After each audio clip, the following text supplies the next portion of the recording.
Embrace the magic.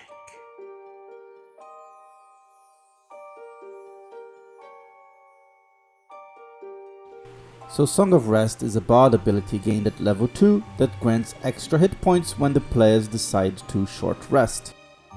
In Baldur's Gate 3 it grants you an extra short rest that you can take once per long rest. So would this ability break D&D or not? And I have to say, this is a tough one to answer. While the Dungeon Master's Guide does suggest that 2 short rests is the normal for an adventuring day, this is not a hard rule, however, and there are even suggestions in the DMG that allow you to take more or less short rests depending on the type of campaign you want to have. But what do you guys think?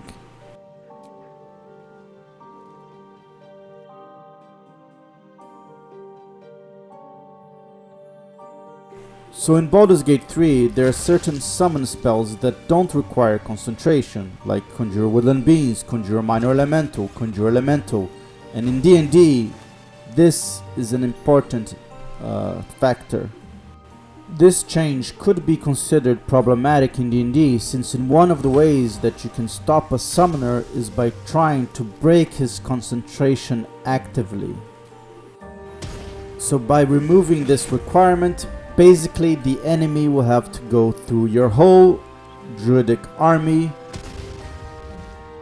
In other words, it will not be a fun time for them. But what are your thoughts on this change?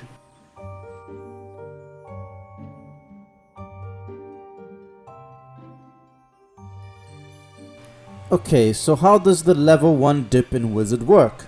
Well, it's easy. Basically, you dip 1 in Wizard and now you can scribe scrolls of Wizard up to the level slots you have.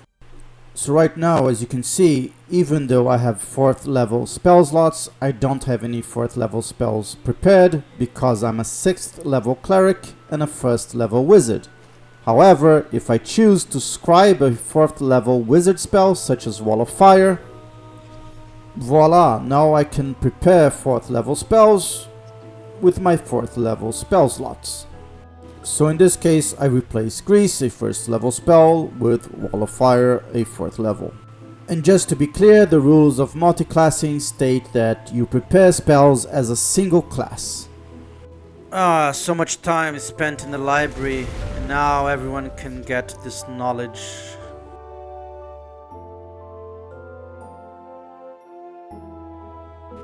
Okay, so in D&D, you're not allowed to cast more than 1 spell per turn, instead you have to use a cantrip. But in BG3, they decided to scrap this rule, cause why not? So let's say you are a sorcerer and you have 2 main actions, one which you acquired from haste, and 2 bonus actions, which is actually quite easy to get in this game. This means that ultimately you can cast 2 fireballs with your main actions and quicken 2 more fireballs using your bonus actions. Did I just hear 4 fireballs in 1 turn? Oh my! Spellcasting has never been so much fun! But what do you think? How would you use this in your D&D game?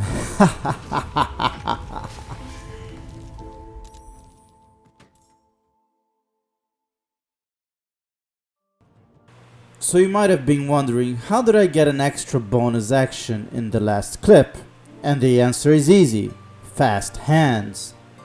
In D&D, this is a level 3 thief ability that allows you to use your bonus action for sleight of hand checks, thieves' tools, or use an object action. But Larian decided that wasn't fast enough, so let's give him an extra bonus action.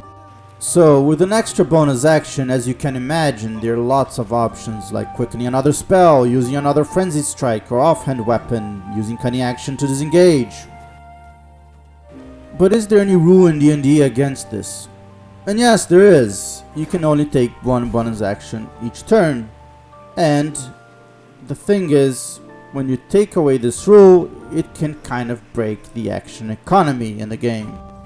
There is a reason why only legendary creatures have extra actions on top of what you would consider as the normal actions package. But what are your opinions on this change?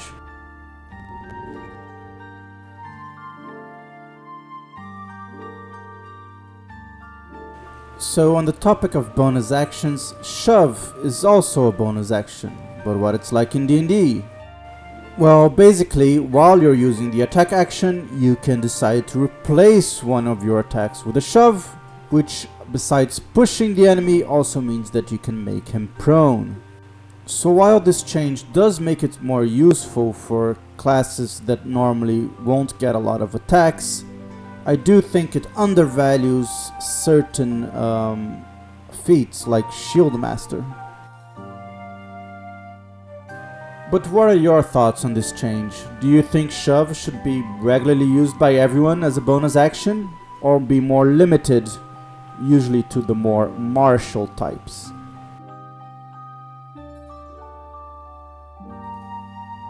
Solarian loves their explosive barrels, and BG3 is no different. You can find smoke powder barrels throughout the game, and they deal 22 to 34 force damage when exploded.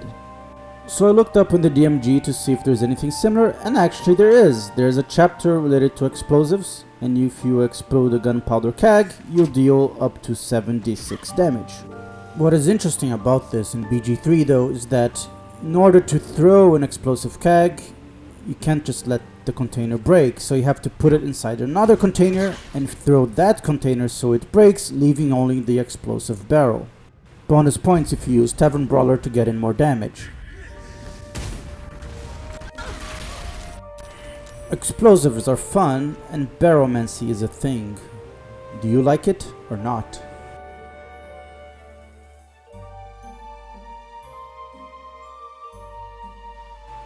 So, the Tavern Brawler feat.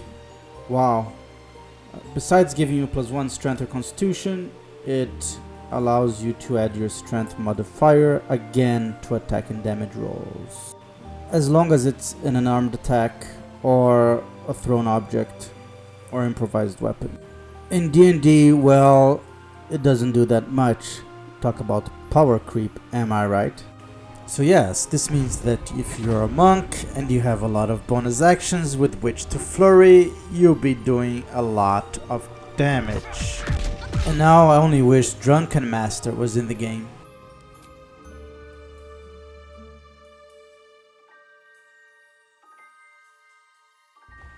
You know people who are afraid of the rain?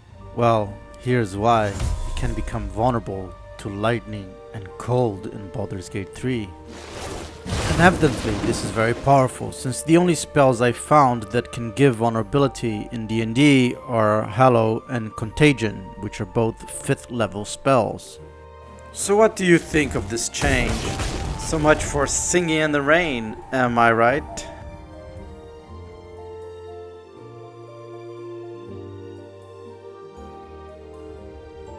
Okay, so there are plenty of ways to get stealth kills in the game.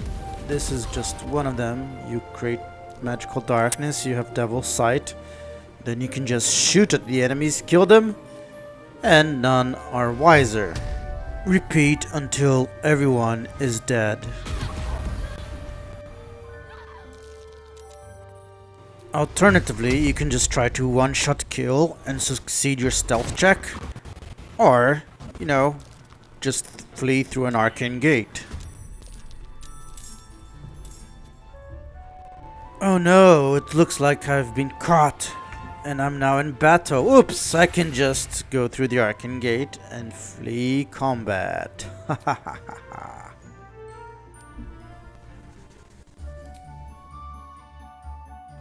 So let me know what you think of all these changes. Would you do anything differently?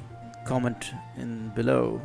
Thank you for watching, fellow wizard, and may magic be with you.